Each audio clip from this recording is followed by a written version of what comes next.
लगभग 10 साल पहले की बात है। मैंने अपने पूरे परिवार के साथ कश्मीर घूमने का कार्यक्रम बनाया। बेटा बहुत दिनों से जिद कर रहा था कि पापा मुझे कश्मीर घूमने के लिए ले चलिए, सो मैं उसकी बात मानकर उसे जयपुर घुमाने को राजी हो गया। मैं, मेरी पत्नी अनीता और बेटा रोहित घर से कश्मीर के लिए रवाना हो गए। हमने 4 दिन में पूरा कश्मीर घूम लिया, लेकिन मेरे पास अभी 2 कुछ की छुट्टी और भी बची थी, तो मैंने सोचा क्यों ना श्रीनगर भी हो आते हैं। चूंकि हमारी ये प्लानिंग अचानक हुई थी तो हमें जल्दबाजी में बस का सहारा लेना पड़ा। उस बस में और भी यात्री थे, खासकर बुजुर्गों की संख्या ज्यादा थी।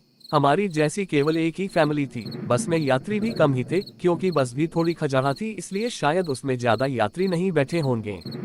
करीब रात के 10 बजे बस अपने गंतव्य की ओर रवाना हो चली। हम तीनों अपनी अपनी सीटों पर टेक लगाकर बैठ गए। रोहित तो सो गया, लेकिन मुझे और अनीता को बीच बीच में हल्की हल्की झपकी सी आ जाती। एक तो वीरान और अनजानी जगह, ऊपर से खजाना बस में मुझे अनकंफर्टेबल लग रहा था। ड्राइवर को भी शायद बहुत जल्दी थी गंतव्य तक पहुंचने की, इसलिए वो भी बस को तेज रफ्तार में भगाए चला जा रहा था। अंदर से डर भी लग रहा था कि कहीं वो बस को ठोक ना दे, क्योंकि अंधेरा घना था। साथ में सुनसान सड़क के किनारे, जिन पर ना कोई घर दिख रहा था और सड़क पर भी इक्का दुक्का वाहन ही दिखाई दे रहे थे। कुछ बुजुर्गों ने ड्राइवर को टोका भी कि बस की रफ्तार जरा धीमी करो। कुछ समय तक तो उसने बस को धीमी रफ्तार में चलाया, लेकिन फिर कुछ देर के बाद उसने फिर से बस की रफ्तार बढ़ा दी। एक बुजुर्ग औरत ने फिर से उस ड्राइवर को टोका कि बस की रफ्तार कम करो, लेकिन मना करने के बावजूद फिर से ड्राइवर ने रफ्तार बढ़ा दी। तब ड्राइवर ने जवाब दिया कि अंकल जी, जो मैं कर रहा हूँ वो बिल्कुल ठीक कर रहा हूँ। मैंने सुना है कि ये इलाका अच्छा नहीं है, बहुत ज्यादा खतरा है इस जगह, और हम इस इलाके को जितनी जल्दी पार करके आगे बढ़ जाए उतना अच्छा। ड्राइवर की बात सुनकर सबने कहा कि चलो ठीक है। तभी एक तेज आवाज के साथ बस का थोड़ा संतुलन गड़बड़ाया और बस थोड़ी दूर बढ़ी और रुक गई। अब सब सकपका गए कि अचानक ये क्या हुआ। इतना खतरनाक इलाका और बस का रुकना, किसी का भी जी डर जाएगा। ड्राइवर ने अपनी टार्च जलाई, बस के नीचे उतरा और उसने देखा कि क्या बात है। बस को आखिर क्या हुआ, वो रुकी क्यों। कुछ देर के मुआयने के बाद उसे पता चला कि बस के पीछे और के दोनों पहिए पंचर हो चुके हैं और बस में एक्स्ट्रा पहिए भी नहीं है जिससे उसकी मरम्मत हो सके। अब क्या किया जाए, सभी सोच में पड़ गए। रेतीली अनजान जगह, अमावस की गहरी काली रात, जंगली जानवरों का डर और बस का यूं खराब हो जाना, सबके तो जैसे होश ही उड़ गए थे। अब क्या करें, क्या ना करें, किसी के कुछ भी समझ में नहीं आ रहा था।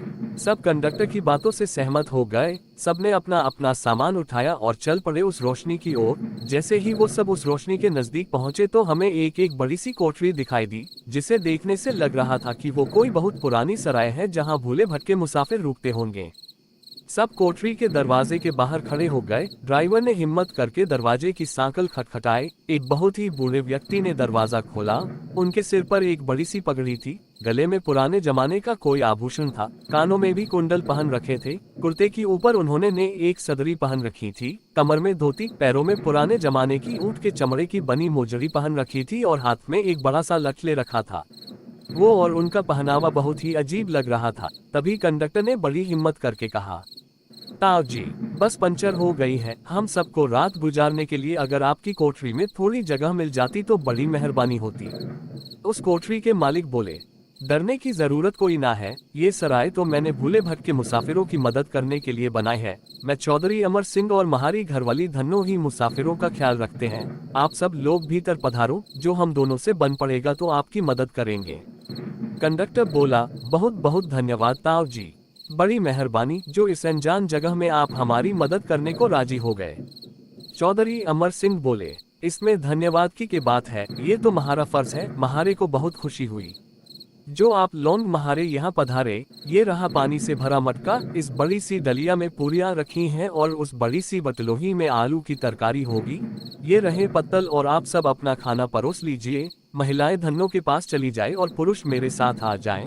जल्दी से सब खाना खा लो और जिसे बाहर का काम निपटाना हो वो निपटा आए, क्योंकि 12 बजे के बाद कोई भी बाहर नहीं निकलेगा और ना मैं किसी को बाहर निकलने दूंगा और कोई भी इसका कारण नहीं पूछेगा। सबके पास अपनी अपनी हाथ घड़ी होगी, समय के अनुसार काम करके सोने के लिए लेट जाओ। ये रहे कंबल, सब बिछा लो।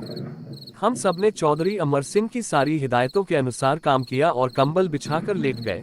जिनके पास अपने अपने शॉल और चादर थे वे सब ओढ़कर लेट गए। चूंकि मेरे पास ओढ़ने वाला बड़ा कंबल था, इसलिए मैंने बेटे को अपने साथ सुला लिया और मेरी पत्नी औरतों के साथ अपना शॉल ओढ़कर लेट गई। चौधरी जी ने एक बार फिर सबको बाहर ना जाने की हिदायत दी और सबको सोने के लिए कहा। लगभग 12 बजे के बाद ना जाने कंडक्टर को क्या सूझी, उसे बीड़ी पीने की तलब लगी और वो बाहर जाने लगा। चौधरी जी ने उसे बहुत रोका लेकिन वो नहीं रुका। कंडक्टर के बाहर जाने के बाद चौधरी जी ने जल्दी से कोठरी के किवाड़ बंद किए और साथ में पटरे की मदद से किवाड़ को मजबूती से बंद कर दिया कि कोई भी भीतर ना आ सके और सारे रोशनदान और खिड़कियों को भी बंद कर दिया।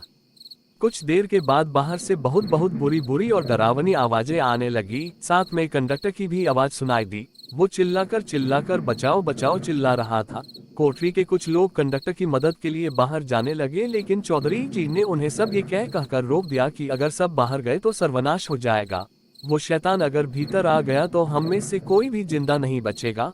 सब अपनी जान के विषय में सोचकर पीछे हट गए। फिर चौधरी जी ने सबसे कहा कि सब अपनी अपनी जगह पर लेट जाएं और उनकी बात मानना हम सबकी मजबूरी थी। हमने सबने वही किया जो चौधरी जी ने कहा था। एक आध घंटे बाद सबको नींद आ गई।